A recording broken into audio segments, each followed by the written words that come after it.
로마서 15장 7절부터입니다.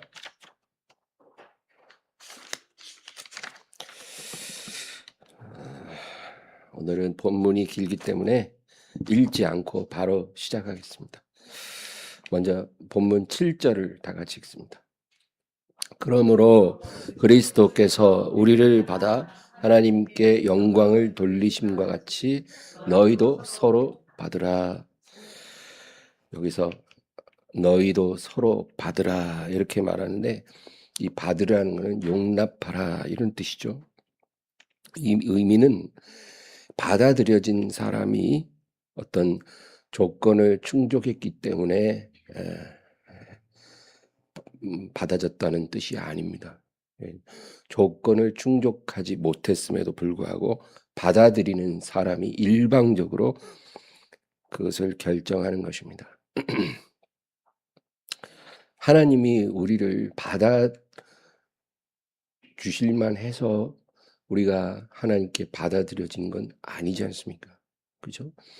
우리가 하나님의 기준에 합당한 사람이라서 하나님이 우리를 택하시고 구원한 게 결코 아니듯이, 우리도 우리 형제를 그런 기준으로 받으라는 것입니다. 하나님이 우리를 받아주신 이유가 뭘까요? 우리 때문이 아니라 예수님 때문입니다. 하나님이 예수님을 기쁘게 받으셨어요. 완전하신 기준을 충족하셨어요. 그렇기 때문에 예수님이 소유한 영혼을 하나님이 받아주신 것입니다. 그러니까 하나님이 예수님을 받으셨기 때문에 예수님께 속한 사람도 함께 받는 거예요. 그래서 우리가 하나님께 받아들여진 겁니다. 이것이 은혜죠. 은혜라는 것은 우리가 뭔가를 받을 조건을 충족해서 받으면 은혜가 은혜일 수가 없는 거예요. 은혜라는 하나님이 그리스도를 통해 우리에게 주시는 모든 것을 의미합니다. 그러니까 우리가 기준을 갖춰서가 아니라 단지 예수님 안에 우리가 있음으로 인해서 하나님이 예수 그리스도를 통해 우리에게 주시는 모든 것, 그걸 은혜라고 말하는 거예요. 그래서 우리가 그 은혜로 말미암아 믿음으로 구원을 받았다, 그렇게 말하는 거죠. 그렇게 그리스도께서 우리를 받아 하나님께 드리신 거예요. 그리고 영광을 하나님께 돌리심 같이 너희도 그렇게 하라는 겁니다. 부족한 형제가 있을 때 그리스도 안에서 그 사람을 받으라는 것입니다. 그리고 하나님께 드리라는 거예요. 그렇게 하는 게 하나님께 영광 돌리는 것이다. 그래서 성경에 보면 예수님이 너희가 거저 받았으니 거저 주라 이런 말씀 있잖아요. 그 같은 맥락입니다. 그러니까 거저 받았으면 당연히 우리도 거저 줘야죠. 우리가 은혜를 거저 받았으면 우리가 다른 사람에게 은혜를 거저 베풀어야 한다는 거예요. 너희가 중심으로 형제를 용서하지 않으면 너희 아버지께서도 너희를 용서하지 아니하시리라. 이것도 같은 맥락입니다. 너희가 어떤 은혜를 하나님께 받았으면, 그리스도 안에서 받았으면 너희도 그리스도 안에서 그 받은 것을 나누라는 거죠. 그러니까 우리가 하나님께 그리스도 안에서 은혜로 받아들여졌는데 부족한 형제를, 나에게 어떤 잘못을 범한 형제를 내가 그리스도 안에서 은혜로 못 받는다면 이 말이 되냐고요. 그러면 안 된다. 누가복음 6장 32, 33절. 너희가 만일 너희를 사랑하는 자만을 사랑하면 칭찬받을 것이 무엇이냐? 죄인들도 사랑하는 자는 사랑하느니라. 너희가 만일 선대하는 자만을 선대하면 칭찬받을 것이 무엇이냐? 죄인들도 이렇게 하느니라. 하나님을 모르는 사람들도 보편적인 인간의 행동 양식이 있어요. 그게 뭐예요? 자기를 사랑하는 자는 사랑합니다. 자기를 선대하는 사람은 선대합니다. 그게 죄인들도 일반적으로 그렇게 행동을 한다는 거예요. 어려운 일이 아니라는 겁니다. 그 다음에 35, 36절 읽겠습니다. 오직 너희는 원수를 사랑하고 선대하며 아무것도 바라지 말고 꾸어주라. 그리하면 너희 상이 클 것이요 또 지극히 높으신 이의 아들이 되리니 그는 은혜를 모르는 자와 악한 자에게도 인자하시니라. 너희 아버지의 자비로우심 같이 너희도 자비로운 자가 되라.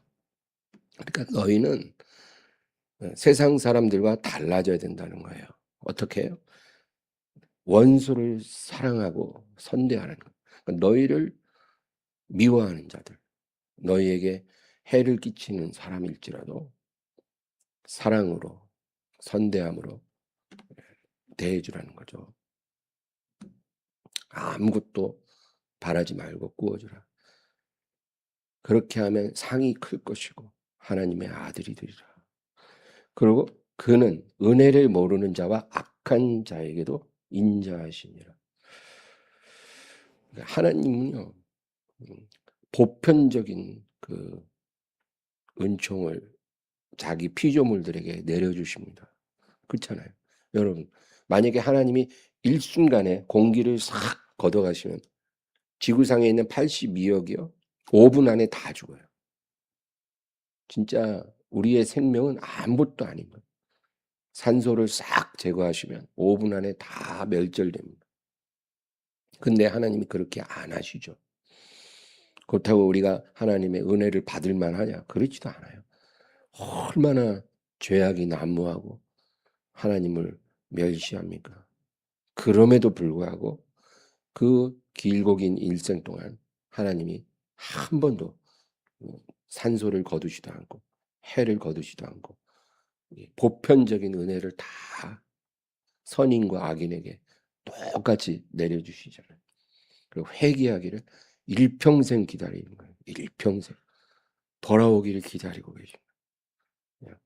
그 죄대로 하지 않고 자비롭게 행하시는 거예요. 은혜를 모르는 자와 악한 자에게도 인자하십니다. 은혜를 모르는 자와 악인은 동급이에요. 그런 인자를 베푸신 것처럼 너희도 그렇게 하라. 여러분, 은혜를 모르는 사람요, 은혜 베푸는 사람에게 고통을 줍니다. 나를 괴롭게 하는 사람이라도 내가 계속 어떻게 하라고요? 사랑하고 선대하라는 거죠. 아무것도 바라지 말고 베풀라는 겁니다. 우리가 그렇게 해야 하나님의 자녀가 된다는 겁니다. 누가복음 17장에는요. 문둥병자 10명이 나와요. 문둥병자는 정말 심각한 병이에요. 고통을 느끼지 못하는 불치병이에요. 근데 이게 감각이 없어지고 막 살이 썩어서 떨어지는 그런 병. 그러니까 일반적으로 정상인들과 가까이 섞일 수가 없어요. 그래서 이 문둥병자 10명이 떠돌아다니다가 예수님이 지나가시는 걸 보고 멀리서 서서 주여 우리를 불쌍히 여기소서 하니까 예수님이 그들을 불쌍히 여기셨어요. 그래서 가서 제사장에게 너희 몸을 보이라 그런 거예요. 그건 뭐예요? 문둥병에서 치유받은 사람은 반드시 제사장에게 가서 자기 깨끗해진 몸을 보이고 증거를 삼아야 돼요. 그리고 명한 그 율법에서 명한 그 예물을 하나님께 바치는 거죠. 그러니까 제사장에게 가서 너희 몸을 보이라는 것은 너희가 고침을 받을 것이다. 받았다 그런 뜻이에요. 그래서 예수님의 말을 믿고 가다가 길에서 깨끗함을 받은 거예요. 근데 그들이 가서 제사장에게 몸을 다 보였겠죠. 그리고 9명은 그냥 집으로 돌아갔어요. 오직 1명만 돌아와서 예수님 앞에 엎드려 감사드리고 하나님께 영광을 돌렸다는 거예요. 누가복음 17장 17에서 19절. 예수께서 대답하여 이르시되 10사람이 다 깨끗함을 받지 아니하였느냐? 그 9은 어디 있느냐? 이 이방인 외에는 하나님께 영광을 돌리러 돌아온 자가 없느냐 하시고 그에게 이르시되 일어나 가라. 내 믿음이 너를 구원하였느니라 하시더라. 예수님이 물어요. 고침받은 건 10명이 있지 않냐? 그런데 나머지 9은 어디 있느냐? 그리고 그 한 사람에게 내 믿음이 너를 구원했다. 그렇게 말씀하는 거예요. 그러니까 고침받은 건 10명이에요. 근데 구원받은 건 1명이에요. 여러분, 이게 다른 거예요. 하나님께 은혜 받는 건 어렵지 않아요. 예수님 당시에 예수님 옷자락만 만져도 다 고침받았다 그러잖아요. 그러니까 수많은 사람이 고침받았어요. 귀신에게 놓여놨어요. 문제 해결 받았어요. 그 많은 사람이 예수님의 은혜를 누렸지만 구원받은 사람은 소수예요. 구원은 은혜 받았다고 구원받는 게 아니고 믿음이 있어야 받는 거예요. 그러니까 우리가 문제 해결 받고 병 고침 받는 건 은혜 받는 거죠. 그걸 통해서 우리가 도달해야 될 목적이 뭐예요? 믿음을 갖는 거예요. 그래서 표적이라고 하는 거예요. 믿음을 가져야 구원을 받잖아요. 그러니까 은혜 받은 사람은 10명인데 구원받은 사람, 내 믿음이 너를 구원했다 그랬잖아요. 믿음으로 구원받은 사람은 1명이라는 거예요. 청함을 받은 자는 많되 택함을 받은 자는 적으니라. 그런 뜻이에요. 그러니까 하나님이 사람을 구원하는 기준은 믿음인데 그렇게 은혜를 받아도 믿는 자가 적다는 거예요. 여러분은 믿는 자가 되시길 바랍니다. 그냥 은혜만 받고 은혜를 모르는 자가 되면 안 돼요. 은혜만 다 받고 그리고 자기 목적만 이루고 또 하나님을 떠나가는 그런 사람들이 너무 많아요. 그러면 구원 못 받아요. 아, 내가 옛날에 병 고침도 받았지. 내가 옛날에 기도해서 응답도 받았지. 그건 옛날이에요. 지금 내가 믿음 안에 서 있지 않으면 구원 못 받은 거예요. 우리는 믿음의 사람이 돼야 되는 겁니다. 심지어는 하나님이 욥처럼 우리를 시험하셔도 믿음을 잡아야 돼요. 끝까지 믿음 안에 있어야 돼요. 그래야 구원을 받는 거예요. 끝까지 견디는 자는 구원을 얻으리라. 예수님은요, 그 10명의 문둥병자가 예수님께 소리 지를 때 이미 예수님이 그들을 고쳐주셔도 9명은 은혜를 모르고 제 갈 길로 갈 거를 알고 계셨어요. 다 아시죠. 그럼에도 불구하고 그들이 부르짖을 때 똑같이 고쳐주시는 거예요. 이게 하나님의 놀라운 은혜예요. 하나님은 은혜를 모르는 사람이 예수님께 다가와도 하나님께 부르짖어도 다시 저가 배반할 것을 아시고도 은혜를 주십니다. 요한복음 6장 37절 아버지께서 내게 주시는 자는 다 내게로 올 것이요 내게 오는 자는 내가 결코 내쫓지 아니하리라. 그러니까 하나님의 이 특징이 뭐냐면 하나님께 나아오는 사람은 절대로 내쫓지 않는다는 거예요. 그가 누구든 과거에 어떻게 살았든 하나님께 진실되게 겸손하게 나아오는 자, 부르짖는 자는 하나님이 결코 내쫓지 아니하십니다. 다 은혜를 주세요. 그러나 그가 은혜를 받은 후에 받은 은혜를 잊어버리고 다시 주님을 떠나갈지라도 절대로 붙잡지도 않으세요. 배움 망덕은 본인의 선택이거든요. 하나님 우리의 선택을 또한 존중하세요. 왜 그럴까요? 잡을 수도 있잖아요. 안 잡으세요. 그 우리의 선택이기 때문에. 여러분 사랑의 본질은 자발성이에요. 자발적으로 할 때 그것이 사랑이고 믿음인 거예요. 그래서 하나님은 우리를 강압적으로 이렇게 이끌지 않으시는 거예요. 그렇다고 우리가 멸망하기를 원하시냐? 그건 아니에요. 우리가 회개하고 돌아오기를 기다려요. 간절히 기다리나 강압적으로 끌지 않아요. 우리가 깨닫고 돌아오도록 여러 가지 은혜를 베풀 뿐이죠. 둘째 아들 탕자가 깨닫고 자기 발로 돌아왔잖아요. 그 아버지가 아들을 찾아가서 끌고 올 수도 있어요. 그러나 그렇게 안 했어요. 아들이 깨닫고 돌아올 때까지 기다린 거예요. 아버지는 아들을 잊어버린 적이 없어요. 그리고 아들이 올 때 멀리서도 알아보고 신발도 안 신고 달려나와 아들을 끌어가는 거죠. 그게 하나님의 마음이라는 거예요. 그러니까 하나님께 나오는 것도 하나님이 다 내쫓지 아니하시고 또 떠나가도 잡지 아니하시고 떠나갔다가도 깨닫고 다시 돌아오기를 기다리고 계시는 거예요. 그게 하나님의 성품이에요. 로마서 5장 8절. 우리가 아직 죄인 되었을 때에 그리스도께서 우리를 위하여 죽으심으로 하나님께서 우리에 대한 자기의 사랑을 확증하셨느니라. 이게 얼마나 놀라운 말씀이냐면 우리가 하나님을 알지도 못할 때 하나님이 이미 우리를 선택하시고 그리고 우리의 죄를 속하기 위해 그 아들을 내어주시고 우리를 받으셨다는 거예요. 여러분 이게 믿어지세요? 우리가 하나님을 알지도 못할 때 믿기도 전에 하나님은 이미 우리를 위해서 아들을 십자가에 못 박으시고 우리 죄를 용서하셨다는 거예요. 용서가 먼저 일어난 거예요. 다만 우리가 그 용서를 깨닫고 받아들이는 것이죠. 우리가 용서해 주세요 이래서 용서받은 게 아니고 일반적으로 그렇잖아요. 뭔가 잘못한 사람이 회개하고 용서를 구해야 용서받는데 그게 아니라 하나님의 용서는 먼저 일어났어요. 그리고 우리가 그 용서를 뒤에 깨닫고 받아들이는 거예요. 얼마나 놀라운 사랑이에요.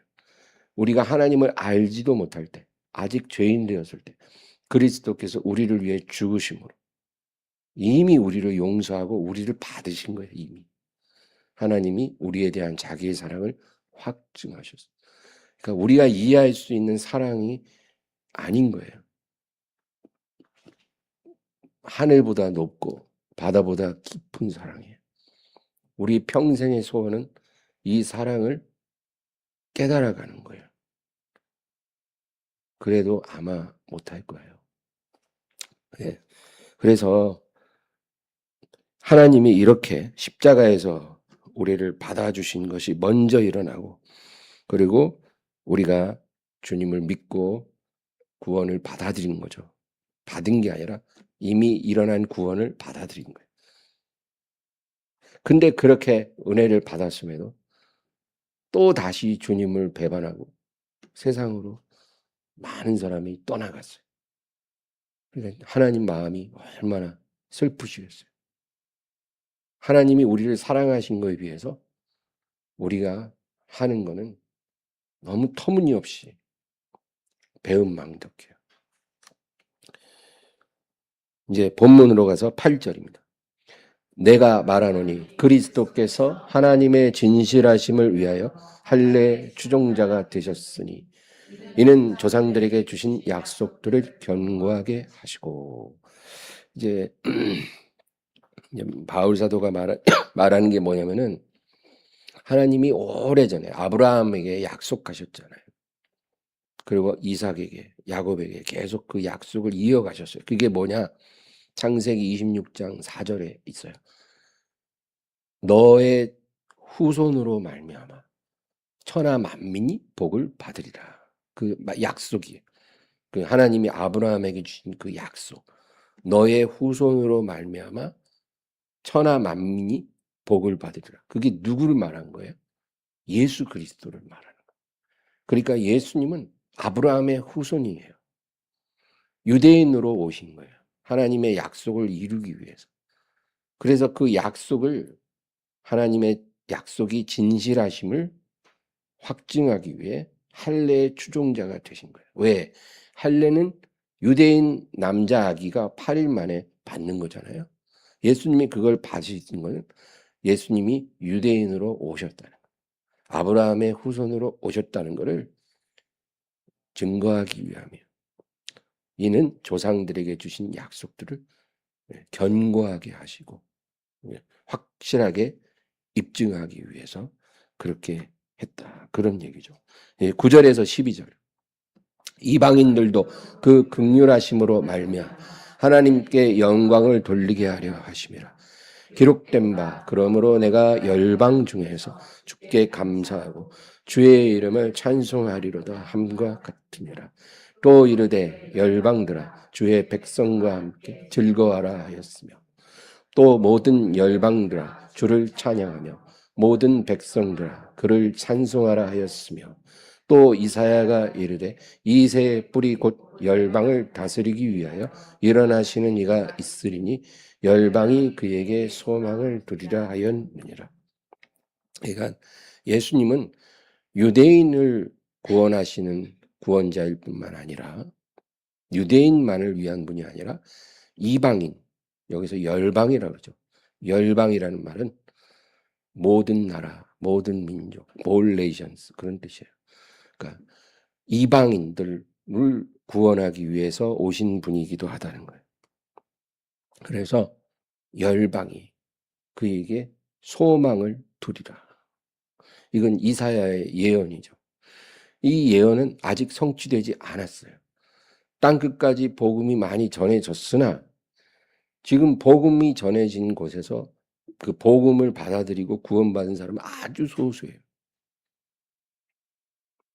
대부분은 복음이 전해져도 복음을 거부합니다. 이게 오늘날 현실이에요. 지금 82억 인류 중에 정말 거듭나서 천국 백성 된 사람 몇 명일 것 같으세요?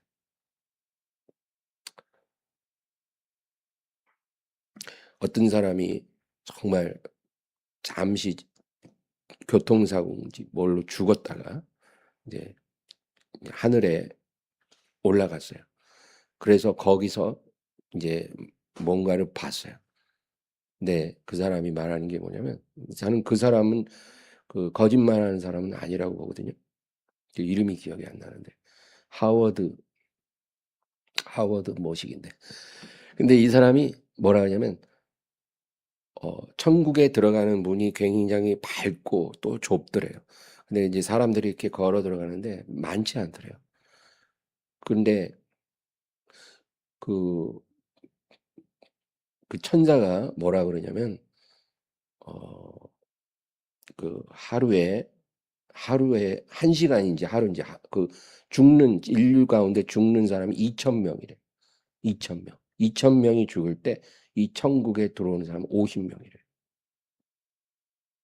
그러니까 2,000명 중에 50명만 천국에 온다는 거야. 그게 퍼센트로 2.5%예요. 그러니까 100명이 죽으면 97.5명은 구원을 못 받고요. 2.5명만 천국에 들어오는 거예요. 이게 얼마나 적은 숫자입니까, 여러분? 복음을 못 들어서가 아니에요. 복음을 들어도 다 거부하는 거예요. 죽는 날까지. 거듭나지를 않는 거예요. 교회 안에도 거듭나지 않은 사람 많아요. 교회 잘 다닌다고 구원받은 것만 아니에요. 그러니까 지금 이 예언이 성취가 안 됐어요. 언제 성취가 돼요? 예수님이 재림하실 때 성취돼요. 예수님이 오셔서 그 나라를 탁 이루시면 열방이 주님께 소망을 두는 이 예언이 이루어지는 것입니다. 이사야 2장 4절.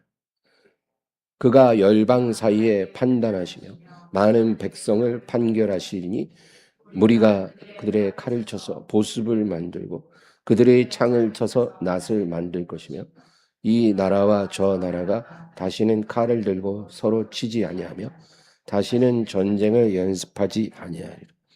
예수님이 다시 오시면 주님의 나라가 이루어지죠.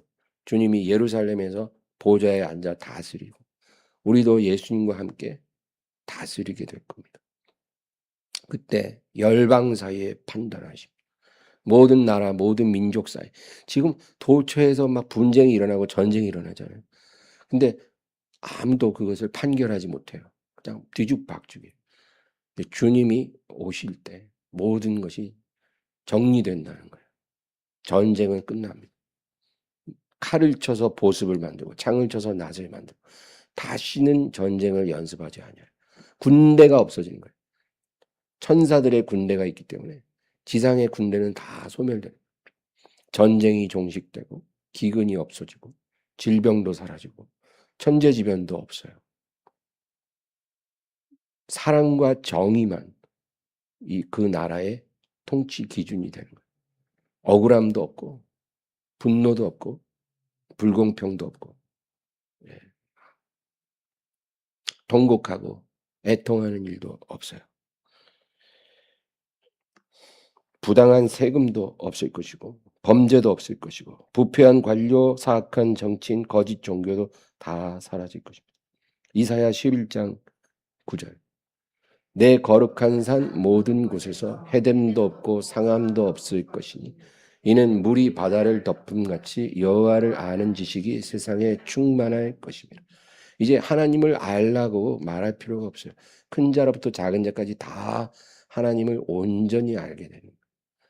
그래서 열방이 그에게 소망을 두고 하나님을 예배하는 그런 날이 오고 해됨도 상함도 없을 것이고 하나님을 아는 그 지식, 그 머릿속의 지식이 아니라 하나님을 경외하는 지식이 세상에 충만한 그런 날이 오리라. 여러분 믿으십니까? 주님이 다시 오시면 그런 나라가 세워지는 거예요. 그리고 우리는 그 나라의 상속자예요. 그러니까 이게 우리의 최고의 재산이에요. 마귀가 막 길길이 뛰어요. 우리가 그걸 가지고 있는 것이 너무 분해서. 마귀는 우리가 이 세상에서 막 수많은 재산을 가지고 있어도 하나도 어, 화나지 않아요. 그런데 우리가 천국의 상속자라면 사실이 마귀를 화나게 하는 것입니다. 이제 13절 본문 보겠습니다. 소망의 하나님이 모든 기쁨과 평강을 믿음 안에서 너희에게 충만하게 하사 성령의 능력으로 소망이 넘치게 하시기를 원하노라. 이제 두 가지를 너희에게 하나님이 충만하게 해주시기를 이제 축원합니다. 사도가. 첫 번째는 모든 기쁨과 평강을 믿음 안에서 너희에게 충만하게 하시기를 원한다는 거예요. 모든 기쁨과 평강을 믿음 안에서 충만하게 하십니다.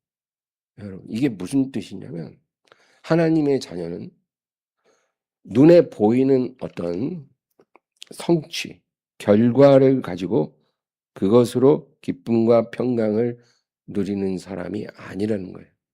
물론 눈에 보이는 무엇이 우리를 기쁘게 할 수 있죠. 우리 자녀들이 좋은 대학에 합격을 하거나 또 좋은 직장에 들어가거나 또 뭐 집안에 좋은 일이 일어나면 얼마나 좋아요. 그건 뭐 당연한 거지만 하나님의 백성들은 그것만이 기쁨과 평강의 원천이 아니라는 거예요. 여기서 사도가 원하는 것은 믿음 안에서 이것을 너에게 충만하게 하시기를 원한다. 믿음 안에서 임하는 기쁨과 평강이에요. 이거는 성령이 주시는 선물이에요. 어떤 눈에 보이는 성취가 아니어도 지금 이 순간에도 하나님이 믿음 안에서 성령을 통해 우리에게 이 선물을 부어주실 수가 있어요. 그래서 이 기쁨과 평강으로 우리는 충분히 행복하고 하나님을 찬양할 수가 있어요. 고린도서 8장 2절 환난의 많은 시련 가운데서 그들의 넘치는 기쁨과 극심한 가난이 그들의 풍성한 연보를 넘치도록 하게 하였느니라. 이게 무슨 말이냐면 이제 마게도냐 교회 성도들이 풍성한 연보를 넘치게 했어요. 왜 했냐면 예루살렘 교회가 궁핍함으로 많이 괴로움을 당하고 있다는 소문을 들었어요. 그러니까 예루살렘의 교인들이 물질적으로 어려움 당한다는 얘기를 듣고 이 마게도냐 교인들이 연보를 풍성하게 해서 바울을 통해 전달하게 했다는 거예요. 근데 여기 놀라운 게 뭐냐면 그들의 넘치는 기쁨, 환난의 많은 시련 가운데 그들의 넘치는 기쁨과 극심한 가난 이 두 가지가 여러분 조화가 되는 것 같으세요? 정상적으로 이건 조화될 수가 없어요. 극심한 가난 중에 있는데 넘치는 기쁨이 어떻게 있냐고요. 이건 세상 사람들이 이해할 수 없는 거예요. 근데 마게도냐 교인들은 이런 두 가지를 갖고 있었어요. 그러니까 예루살렘 교회가 궁핍한 그 상황뿐만 아니라 마게도냐 교회의 교인들도 똑같이 극심한 가난 속에 있었거든요. 그런데도 불구하고 성령께서 넘치는 기쁨을 마음에 주신 거예요. 그래서 그들은 넘치는 연보를 하게 됐다는 거예요. 이게 하나님이 일하시는 방법입니다. 이 사람들의 마음에 구원받은 기쁨, 하나님 자녀된 기쁨을 성령께서 팍 부어주신 거예요. 지금 가난해요. 궁핍해요. 참 어려움이 있어요. 그런데 성령이 구원받은 기쁨을 막 부어주니까 막 너무 기쁜 거예요. 그래서 넘치는 기쁨으로 풍성한 연보를 예루살렘 교회를 위해서 하게 됐다. 이게 마치 가난한 과부의 두 랩돈 같은 거예요. 하나님이 제일 크게 여기시는, 부자들이 풍성한 중에 넣는 것보다 가난한 과부가 두 랩돈을 냈을 때 주님이 제일 많이 넣었다고 한 것처럼 그런 받으실 만한 예물이 된 거죠. 우리 13절 다시 읽겠습니다. 소망의 하나님이 모든 기쁨과 평강을 믿음 안에서 너희에게 충만하게 하사 성령의 능력으로 소망이 넘치게 하시기를 원하는. 이제 두 번째로 원하는 게 뭐예요? 성령의 능력으로 소망이 넘치게 하시기를 원한다는 거예요. 여러분, 이 세상 욕망이 있어요. 천국 소망이 있어요. 이 두 가지는 양립할 수 없어요.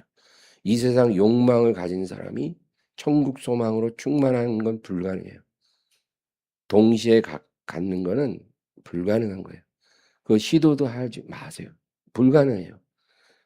하나님과 재물을 겸하여 섬길 수 없다 그랬잖아요. 그 겸해서 섬기는 게 불가능하다. 이 세상과 이 세상에 속한 것을 사랑하지 말라. 누구든지 이 세상을 사랑하면 아버지의 사랑이 그 안에 거하지 못하느니라. 세상 사랑하면서 하나님 사랑하는 건 불가능하다는 거예요. 돈을 사랑하면서 하나님을 사랑하는 건 불가능하다는 거예요. 그러니까 이 세상 욕망으로 탁 채워진 사람이 천국 소망을 가진다? 그건 불가능해요. 하나님 자녀는 욕망으로 채워지는 자가 아니라 소망으로 채워진 자예요. 근데 이 소망은 누가 주냐? 성령이 주시는 선물이에요. 그래서 성령의 능력으로 너희 안에 천국 소망이 넘치기를 원한다. 그것을 사도가 축원합니다. 여러분, 그래서 성령께서 우리 안에 소망을 주시는데 하나님 영광을 위해 꿈을 꾸게 하시는 거예요. 요즘 꿈, 비전 이런 말 많이 하잖아요. 근데 이것이 많이 잘못 사용돼요. 자기 욕망을 이루기 위한 꿈을 가졌는데 그거를 하나님이 주셨다고 생각하는 경우도 많아요. 우리가 그거 잘 분별해야 해요. 성령이 주시는 꿈과 비전은요, 하나님 영광을 위한 거예요. 나의 영광을 위한 게 아니에요. 하나님 영광을 위한 꿈, 비전, 성령이 주시는 거예요. 그리고 궁극적으로 주님이 다시 오심을 고대하는 거예요. 그게 성령이 주시는 소망이에요. 우리가 이런 것으로 충만해져야지. 그냥 나도 건물주가 되고 싶어. 나도 정말 정말 좋은 옷 입어보고 싶어. 이런 식으로 우리가 꿈을 꾸는 거는 그거는 성령이 주시는 게 아니에요. 그래서 우리 안에 어떤 소원이 생길 때 하나님이 주시는 소원인지 그런 세상의 영으로부터 온 소원인지 우리가 잘 분별해야 돼요. 나를 위한 것인지 하나님을 위한 것인지 우리가 정직하게 분별하면 돼요. 정말 하나님의 영광을 위한 꿈을 내가 갖고 있다면, 소원을 갖고 있다면 그거는 성령이 주시는 것입니다. 이제 14절에서 16절. 내 형제들아 너희가 스스로 선함이 가득하고 모든 지식이 차서 능히 서로 권하는 자임을 나도 확신하노라. 그러나 내가 너희로 다시 생각나게 하려고 하나님께서 내게 주신 은혜로 말미암아 더욱 담대히 대략 너희에게 썼노니. 16절이 없네요. 16절까지 우리 한번 읽어보겠습니다.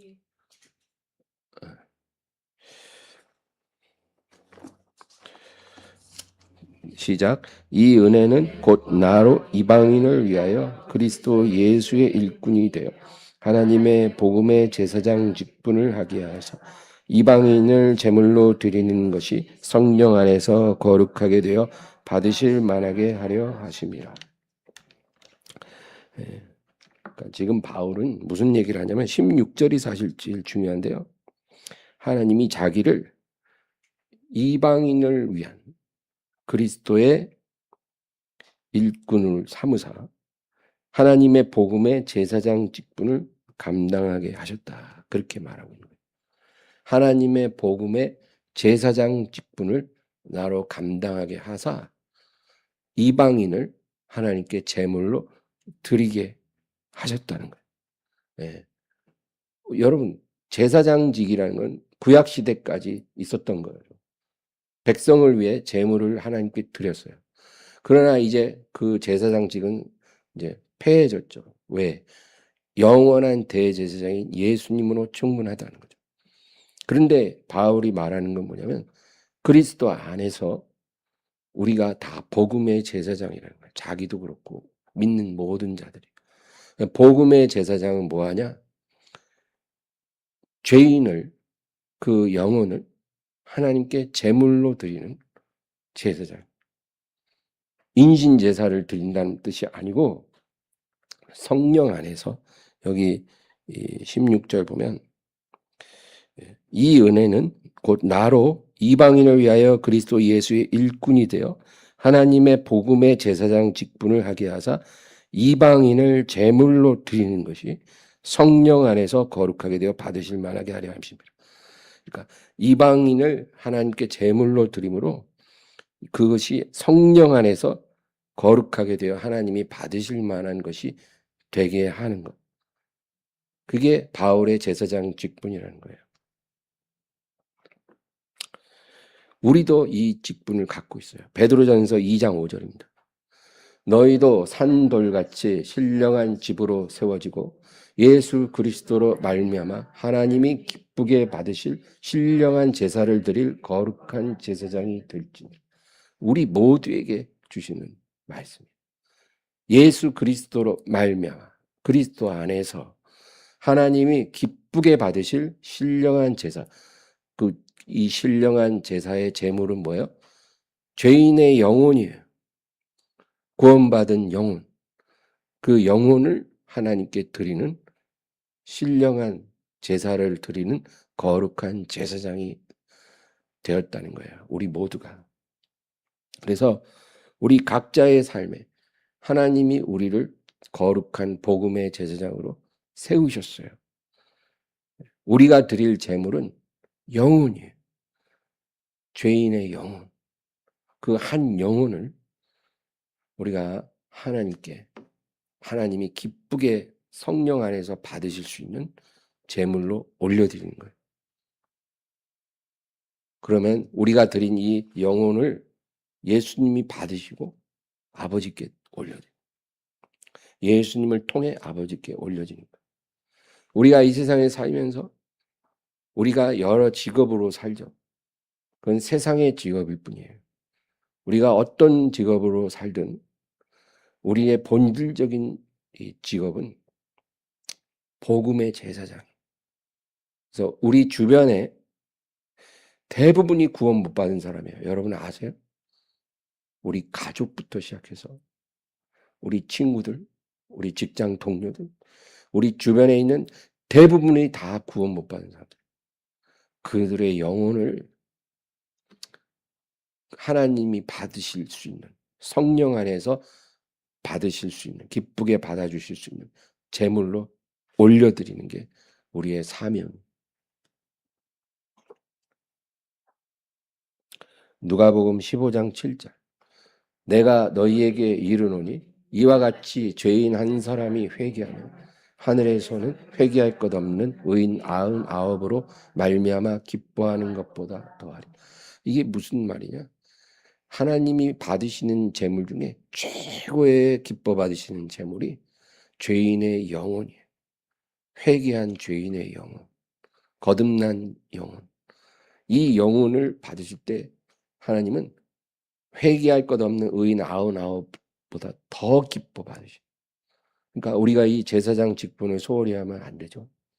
우리 주변에 믿지 않는 사람, 구원 못 받은 사람, 안타까움을 갖고 기도해야 되고, 우리가 그들에게 복음을 전할 수 있는 기회 주시기를 하나님께 구하며 살아야 되는 거. 17절에서 19절 본문. 그러므로 내가 그리스도 예수 안에서 하나님의 일에 대하여 자랑하는 것이 있거니와 그리스도께서 이방인들을 순종하게 하기 위하여 나를 통하여 역사하신 것 외에는 내가 감히 말하지 아니하노라. 이 일은 말과 행위로 표적과 기사의 능력으로 성령의 능력으로 이루어졌으며 그리하여 내가 예루살렘으로부터 두루 행하여 일루리곤까지 그리스도의 복음을 편만하게 전하였노라. 내가 자랑할 게 많다. 근데 다 접어두고 내가 오직 한 가지 말하고 싶은 거는 그리스도께서 이방인들을 기뻐 받으실 제물로 삼기 위해 받으시기 위해 나를 택하사 역사하신 것 외에는 내가 감히 말하지 않겠다. 오직 바울이 말하고 싶은 그거예요. 이것만이 내 삶에 가장 가치 있는 것이다. 그리스도께서 나를 통해 이방인을 제물로 받으시기 위하여 역사하신 것. 그거 외에 내가 말할 것이 없다. 그 얘기를 하고 있습니다. 20절, 21절. 또 내가 그리스도의 이름을 부르는 곳에는 복음을 전하지 않기를 힘썼노니 이는 남의 터 위에 건축하지 아니하려 함이라. 기록된 바 주의 소식을 받지 못한 자들이 볼 것이요 듣지 못한 자들이 깨달으리라 함과 같으니라. 이 로마 교회는요, 이 바울이 로마서를 로마 교회에 보낸 편지거든요. 근데 이 로마 교회가 어떤 교회냐면 바울이 전도해서 개척한 교회가 아니에요. 많은 교회들은 다 바울이 세웠는데 이 로마 교회는 그렇게 바울을 통해 세워진 교회가 아니에요. 이 로마 교회는요, 오순절날 명절이 돼가지고 각지에서 이방에 흩어져 사는 유대인들이 명절을 지키려고 이제 예루살렘에 왔었잖아요. 그때 이제 다락방에서 기도하던 120명에게 성령이 임했잖아요. 그래갖고 그 예루살렘에 그냥 바글바글 하던 그 유대인들이 깜짝 놀랐어요. 왜? 막 방언을 하는데 각처의 언어로 막 방언을 하니까 성령이 그렇게 하신 거예요. 그러니까 깜짝 놀랐어요. 그때 베드로가 설교를 했어요. 그날 설교를 하는데 그 설교를 듣고 회개하는 사람이 3,000명이었어요. 그러니까 3,000명이 그날 구원을 받았다는 놀라운 일이죠. 그때 그 구원받은 3,000명 중에 로마에서 예루살렘으로 이렇게 명절을 지키러 온 사람들이 있었던 거죠. 그들이 베드로의 설교를 듣고 예수님을 믿게 된 거예요. 그리고 다시 이제 로마로 돌아갔잖아요. 거기서 그들이 모여서 세운 교회가 로마 교회예요. 그래서 바울이 로마에 한 번도 가지 않았던 이유는 여기 기록된 거예요. 내가 그리스도의 이름을 부르는 곳에는 복음을 전하지 않기로 했습니다. 나는 항상 교회가 없는 복음이 전해지지 않은 곳만 찾아갔지. 이미 로마에는 그리스도의 이름을 부르는 교회가 있기 때문에 내가 이제까지 로마에 가지 않았던 것. 남의 터 위에 건축하지 아니하려 했다는 거죠. 그래서 내가 이제까지 로마에 갈 기회가 없었던 것이다. 그 얘기를 하고 있는 거예요. 22절에서 24절. 그러므로 또한 내가 너희에게 가려 하던 것이 여러 번 막혔더니 이제는 이 지방에 일할 곳이 없고 또 여러 해 전부터 언제든지 서바나로 갈 때에 너희에게 가기를 바라고 있었으니 이는 지나가는 길에 너희를 보고 먼저 너희와 사귐으로 얼마간 기쁨을 가진 후에 너희가 그리로 보내주기를 바랍니다. 이제 내가 서바나로 복음 전할 계획이 있다. 서바나가 어디예요? 스페인이에요. 구약 성경엔 다시스라고 나와요. 이 요나가 그 니느웨로 가서 복음 전하라고 하나님이 그렇게 명하셨는데 오히려 배를 타고 반대 방향 다시스로 가다가 파손해가지고 물고기 뱃속에 들어갔잖아요. 그 다시스가 스페인 서바나라고도 해요. 그 당시에는 서바나가 땅끝이에요. 그 서바나까지 가면 그 다음엔 끝도 없는 바다가 있기 때문에 거기가 땅끝이라고 믿었죠. 이제 내가 다 복음 전하고 일루리건까지 편만하게 복음 전하고 이제 일할 곳이 별로 없다.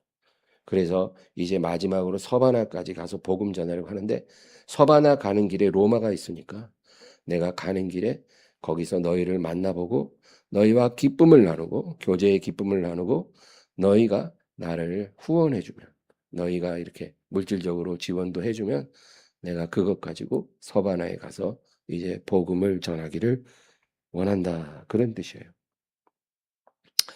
이제 25절에서 27절. 그러나 이제는 내가 성도를 섬기는 일로 예루살렘에 가노니 이는 마게도냐와 아가야 사람들이 예루살렘 성도 중 가난한 자들을 위하여 기쁘게 얼마를 연보하였음이라. 저희가 기뻐서 하였거니와 또한 저희는 그들에게 빚진 자니 만일 이방인들이 그들의 영적인 것을 나눠 가졌으면 육적인 것으로 그들을 섬기는 것이 마땅하니라. 이제 내가 너희에게로 가기 전에 로마로 내가 너희를 보러 가기 전에 내가 잠깐 예루살렘에 들를 일이 있다는 거예요. 왜 가야 되냐면 성도를 섬기는 일로 내가 예루살렘을 가야 한다는 거예요. 그게 뭐예요? 마게도냐 교회와 아가야 교회 성도들이 예루살렘 교인들의 궁핍함을 듣고 넘치는 기쁨으로 극심한 가난 속에서 연보를 했다는 거죠. 그래서 내가 그걸 다 가지고 있기 때문에 이 성도 섬기는 일을 위해서 내가 예루살렘에 먼저 가서 이 돈을 전달하고 그리고 정말 유대인 교회를 위해 이방인 교회가 이렇게 사랑으로 섬기는 이 복된 일을 내가 본 후에 그 다음에 내가 로마에 가서 너희를 보겠다. 그런 뜻이죠. 근데 여기 27절이 좀 중요해요. 저희가 기뻐서 하였거니와. 그러니까 마게도니아와 아가야 교인들이 기뻐서 연보를 했다는 거예요. 또한 저희는 그들에게 빚진 자니 만일 이방인들이 그들의 영적인 것을 나눠 가졌으면 육적인 것으로 그들을 섬기는 것이 마땅하니라. 그러니까 마게도니아 아가야 교인들은 예루살렘 교인들에게 빚진 자라고 생각한다는 거예요. 그래서 그들이 예루살렘으로부터 영적인 것을 나눠 가졌다는 것을 그들은 알고 있었어요. 예. 여러분, 예수님도 유대인이죠. 사도들도 선지자들도 다 유대인이잖아요. 그리고 복음이 어디서 시작됐어요? 예루살렘에서 시작했잖아요. 예루살렘에서 복음이 시작됐어요. 예루살렘 교회가 첫 번째 교회예요. 거기서 시작된 복음을 자기들이 받아들여서 지금 하나님의 자녀가 되고 구원을 받은 거잖아요. 이 넘치는 기쁨을 성령이 이렇게 확 주신 것도 다 예루살렘에서 전해진 복음을 통해서 자기들이 받았다는 거. 그러니까 빚진 자라는 거예요. 우리가 예루살렘으로부터 유대인들로부터 영적인 것을 나눠 가졌다는 거예요. 이 마인드가 우리에게도 필요해요. 지금 중동에서 전쟁하잖아요. 이란하고 미국하고 이스라엘이 전쟁하잖아요. 인터넷에 들어가 보면 이스라엘에 대한 사람들의 증오심이 무시무시해요. 아주 막 이스라엘을 다 죽여라, 막 유대인들 박멸해라, 막 뭐 사람들이 유대인들하고 커피 한 잔 한 적도 없으면서 그렇게 유대인을 미워할 수가 없어요. 근데 지금 유대인들의 행동이 옳고 그름을 떠나서 우리가 잊지 말아야 될 거는 우리는 이스라엘 사람들에게 영적으로 빚진 자라는 거. 왜? 예수님도 사도들도 다 유대인들이고 이스라엘에서 시작된 복음의 빛을 우리가 받았잖아요. 그러니까 그것만으로도 우리가 빚진 자면 그들을 증오하거나 미워하면 안 된다는 거예요. 그들을 위해서 기도해야 되는 거죠. 그들이 지금은 예수님을 모르잖아요. 그들이 주님을 알도록 기도하는 게 우리의 책임이지. 뭐 막 정치적으로 우리가 판단하고 미워하고 그러면 안 되겠다. 그래서 마게도냐와 아가야 교인들이 영적인 것을 받았기 때문에 육적인 것으로 섬긴다는 거예요. 근데 이들이 부자냐? 부자가 아니었다는 거예요. 극심한 가난 속에 넘치는 기쁨으로 연보를 했어요. 그런데 왜 그렇게 했냐? 가진 게 그거니까. 여러분, 여기서 섬김의 두 가지 원칙이 있어요.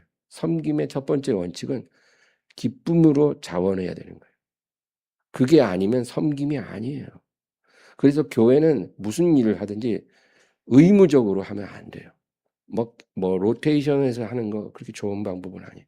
왜냐하면 기쁘지 않게 하는 사람이 있을 수 있거든. 무슨 행사 하나 치르면 교구별로, 지역별로, 구역별로 막 이렇게 순번을 정해갖고 하잖아요. 그러면은 이제 기쁘지 않은 마음으로 하는 사람도 있죠. 그게 섬김이 아니라는 거예요. 섬김의 원칙은 자원하는 기쁨으로 해야만 해요. 그래야 하나님이 받으실 만한 제사가 되는 거예요. 그래서 저희가 기뻐서 하였다 그랬잖아요. 누가 시켜서 연보한 게 아니었다는 거예요. 기쁨으로 자원해서 연보를 했어요. 그리고 자기들이 가진 것, 자기들이 줄 수 있는 게 궁핍한 중에서도 물질이었기 때문에 그것으로 예루살렘 교회에게 육적인 것으로 섬긴 거죠.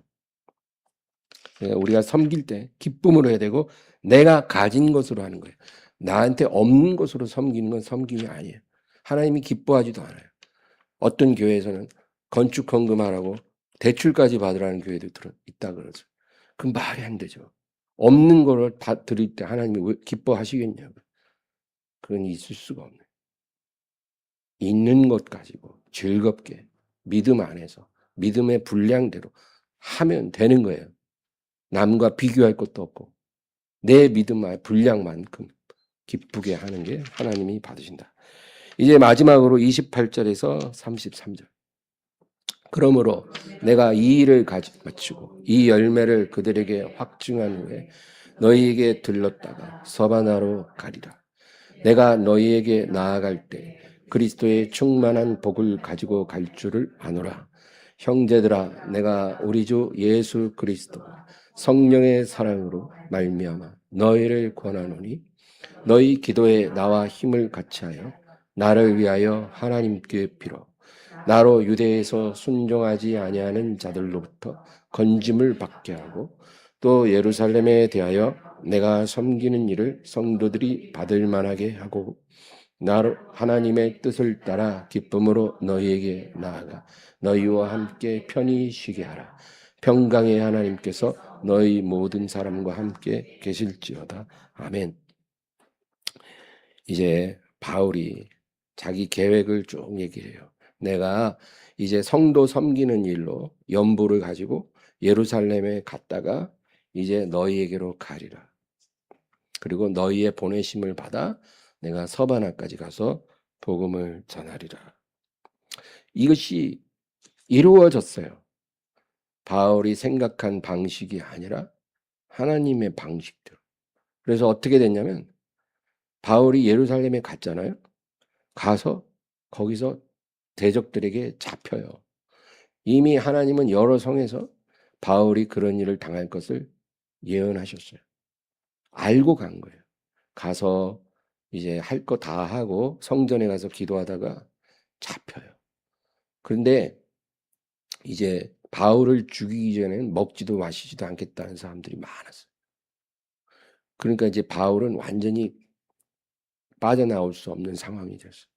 근데 바울이 시민권자잖아요. 로마 시민권자. 시민권자는 황제에게 상소할 수 있는 특권이 있어요. 그래서 황제에게 재판을 청구하면 황제 앞에 가서 재판을 받을 수가 있는 거예요. 그래서 바울이 그렇게 한 거예요. 그러니까 총독도 어찌하지 못하고 이제 백부장을 시켜서 군대가 바울을 로마까지 호송하게 하는 거예요. 그러니까 바울이 예상한 방법이 아니라 하나님의 방법으로 그렇게 바울의 계획이 이루어진 거죠. 그래서 바울이 군대의 호송을 받아 로마에 갔어요. 근데 바울은 미결수예요. 이제 황제 앞에 재판을 받을 때까지 몇 달 혹은 몇 년 동안 기다려야 돼요. 근데 미결수는 이제 무죄 원칙이니까 감옥에 안 가고 자기가 사비를 들여서 이렇게 연금 가택 연금을 당하는 거예요. 그러니까 사비를 들여서 집을 하나 얻어요. 이렇게 재판을 받을 미결수가 집을 하나 얻어서 그 안에 기거하는 거예요. 상당한 자유가 주어져요. 그래서 바울이 약 2년 동안 미결수로 가택연금 상태로 로마에 있게 돼요. 그리고 로마 교인들이 많이 그 집에 와서 바울과 교제를 하는 거죠. 그래서 바울의 뜻이 이루어졌어요. 그 2년 동안 이제 어떤 일이 일어나냐면 바울을 늘 함께 다니던 그 동역자가 있잖아요. 뭐 실라도 있고 디모데도 있고 그 중에 한 명이 누가예요. 헬라인인데 의사예요. 이 누가가 늘 바울과 동행했어요. 근데 그 2년 동안 바울이 로마에 있을 때 누가는 바울과 함께 있지 않고 어디로 갔냐면 에베소에 살고 있는 예수님의 모친 마리아에게 가요. 마리아를 찾아가요. 누가가. 그래서 마리아로부터 예수님의 탄생 비화를 들어요. 그래서 예수님의 탄생과 관련한 재미있는 이야기가 누가복음에만 나오는 것이 누가가 예수님의 모친 마리아에게 가서 직접 들은 것을 기록한 게 누가복음이에요. 그리고 바울의 무죄를 입증하기 위해 사도행전을 또 써요. 그래서 바울이란 사람이 죽을 만한 죄인이 아니라는 것을 그거를 설명하기 위한 목적으로 사도행전을 쫙 기록하는 거예요. 그래서 누가가 쓴 두 편지, 누가복음과 사도행전 있잖아요. 여기 누가복음과 사도행전을 보면 처음에 시작할 때 데오빌로 각하에게 이렇게 말을 해요. 데오빌로 각하에게 내가 이렇게 편지를 보냅니다. 이 데오빌로 각하가 누구냐면은 그 당시에 로마의 정치권에서 아주 실력 있는 사람이에요. 그리고 누가가 누가복음과 사도행전을 써서 데오빌로 각하에게 보낸 이유는 바울의 무죄를 입증해서 바울은 나쁜 이단을 전하는 사람이 아니고 정말 예수 그리스도라는 아주 특별한 예언의 성취로 오신 하나님의 메시아를 전하는 사람일 뿐이다. 그는 남에게 해를 끼친 적도 없고 복음만 전하는 그런 사람이다. 그거를 데오빌로 각하에게 입증을 하려고 그걸 보낸 거예요. 그래서 이 누가의 노력으로 인해서 바울은 2년의 가택연금에서 풀려나고 사면을 받아요. 그래서 바울이 이제 거기까지 그 전까지 사도행전이 기록됐어요. 그 이후 이야기는 사도행전에 안 나와요. 다른 역사 문헌을 보면 그렇게 해서 사면된 바울이 4차 전도 여행을 떠나는 거예요. 그래서 서바나까지 가서 복음을 전했다고 그렇게 알려져 있어요. 그리고 다시 잡혀요. 이 나사렛 예수를 전하는 것은 로마에서도 금지하고 있기 때문에 예수를 전한다는 죄목으로 다시 또 투옥이 돼요. 그래서 로마로 압송돼요. 그때는 가택연금이 아니라 감옥에 있어요. 거기 있다가 바울이 순교합니다. 그게 스토리예요. 사도행전 20장 23, 24절 보겠습니다. 오직 성령이 각 성에서 내게 증언하여 결박과 환난이 나를 기다린다 하시나 내가 달려갈 길과 주 예수께 받은 사명 곧 하나님의 은혜의 복음을 증언하는 일을 마치려 하면은 나의 생명조차 조금 더 귀한 것으로 여기지 아니하노라. 바울이 이제 예루살렘으로 갈 때 성령께서 여러 번 바울의 운명을 예언하셨어요. 그것을 피하라고 주신 예언이 아니에요. 너에게 이런 일이 일어날 것이니까 마음 단단히 먹어라 이런 뜻이죠. 그러니까 하나님이 주시는 예언은 대부분 환난에 대한 예언이에요. 여러분 예언이라고 다 믿지 마세요. 막 이렇게 번영과 성공을 약속하는 예언 대부분 그거는 거짓 예언일 경우가 많아요. 하나님의 진정한 예언은 보면 대부분 이렇게 임박한 환난을 예언하는 게 많아요. 왜? 이렇게 예언의 말씀을 받아야 그 환난을 당할 때 견딜 수가 있거든. 그래서 하나님이 예언을 주신 거예요. 그런데 바울은 알고 예루살렘에 가요. 나의 달려갈 길과 주 예수께 받은 사명 곧 하나님의 은혜의 복음을 증언하는 일을 마치려 하면 나의 생명조차 조금도 귀한 것으로 여기지 아니하노라. 바울은 천국 소망으로 충만한 사람이었어요. 그래서 죽음이 두렵지 않았어요. 오히려 육신을 떠나 주님과 함께 있기를 갈망하는 그런 사람이었어요. 우리가 본받아야 될 믿음이 이런 믿음이에요. 우리가 정말 주님의 사람이면 죽음이 두렵지 않고 오히려 육신을 떠나 주님과 함께 있기를 간절히 원하는 마음이 우리에게 부어져야 하는 것입니다. 고린도서 5장 8절 우리가 담대하여 원하는 바는 차라리 몸을 떠나 주와 함께 있는 그것이라. 정말 그래요. 빌립보서 1장 20절에서 23절 나의 간절한 기대와 소망을 따라 아무 일에든지 부끄러워하지 아니하고 지금도 전과 같이 온전히 담대하여 살든지 죽든지 내 몸에서 그리스도가 존귀하게 되게 하려 하나니 이는 내게 사는 것이 그리스도니 죽는 것도 유익함이라. 그러나 만일 육신으로 사는 이것이 내일의 열매일진데 무엇을 택해야 할는지 나는 알지 못하노라. 내가 그 둘 사이에 끼었으니 차라리 세상을 떠나 그리스도와 함께 있는 것이 훨씬 더 좋은 일이라. 그렇게 하고 싶으나 이 바울의 마음은 진실된 거예요. 정말 나는 이 둘 사이에서 차라리 세상을 떠나 그리스도와 함께 있는 것을 원한다. 그러나 내가 지금 이렇게 살아야 하는 이유는 나를 위해서가 아니라 주를 위해서고 또 주님의 몸된 교회를 위해서 구원받아야 될 영혼들을 위해서 내가 지금 육신 안에 사는 것이다. 그렇게 말하고 있는 거예요. 그 밑에 24절 마지막으로 내가 육신으로 있는 것이 너희를 위하여 더 유익하리. 자기를 위해 사는 게 아니라는 거예요. 주님을 위해 몸된 교회를 위해 내가 육신 안에 있는 것이 더 유익하기 때문에 내가 지금 이렇게 사는 것이다. 여러분, 우린 누굴 위해 살고 있습니까? 바울처럼 정말 주님을 위해, 주님의 몸된 교회를 위해, 구원받아야 될 영혼을 위해 내가 살아가고 있습니까?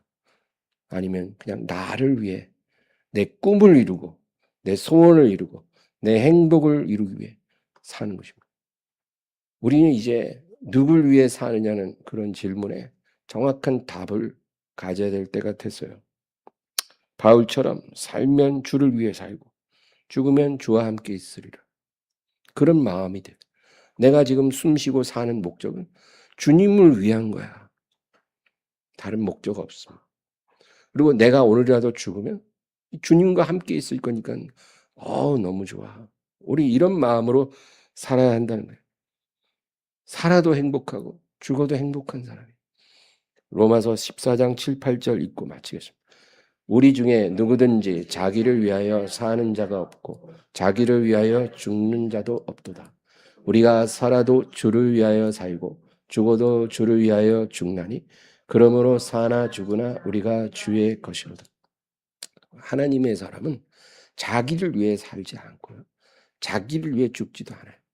우리가 사는 것도 주를 위한 것이고 죽는 것도 주를 위한 것이고 하나님 제게 이 마음을 주소. 바울의 마음을 우리도 가져서 우리도 예수님처럼 바울처럼 찬양 가사에도 있죠. 예수님처럼 바울처럼 그렇게 살 수 없을까? 예수님도 오직 아버지의 뜻을 위해 우리를 구원하기 위해 이 세상에서 사셨잖아요. 그리고 그걸 위해 죽으셨잖아요. 바울도 그걸 위해 살고 그것을 위해 죽었잖아요. 우리도 그렇게 살 수 있도록 도와주소서. 그렇게 살다가 그렇게 죽게 하옵소서. 기도하겠습니다. 하나님 아버지 감사합니다. 오늘 말씀을 기억하게 하시고 우리가 누구를 위해 무엇을 위해 살아야 하는지 또 무엇을 위해 죽어야 하는지 우리가 온전히 깨달아 진리 안에 거하게 하여 주시옵소서. 예수님의 이름으로 기도합니다.